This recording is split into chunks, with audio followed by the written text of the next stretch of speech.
গ্রামের চেয়ারম্যান সাহেব অনেক শরীর খারাপ। আমি বেশ কিছু ট্রিটমেন্ট করেও ওনাকে ভালো করতে পারিনি।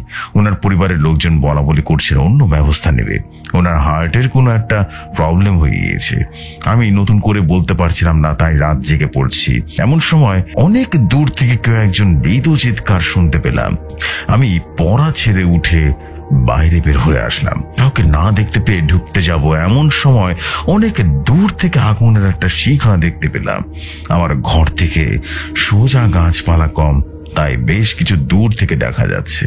দেখলাম একটা আগুনের শিখা এগিয়ে আসছে, কিছুটা আবার থামছে। প্রতিটা বাড়ির সামনে থেমে থেমে বাড়ির মানুষকে ধরে ধরে একবার করে ডেকে যাচ্ছে। সে এগিয়ে আসছে আমার দিকে।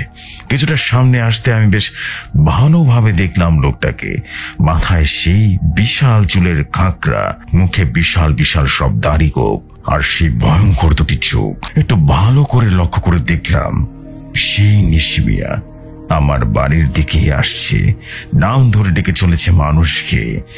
যেই সাড়া দেবে সেই প্রাণ হারাবে। আর একটু ভালোভাবে দেখতেই দেখি নিশি মিয়ার পেট ঠিক নিচটানাটা কেমন যেন খোবলানো, কেউ যেন কেটে নিয়ে গেছে সেইখানের মাংসগুলো।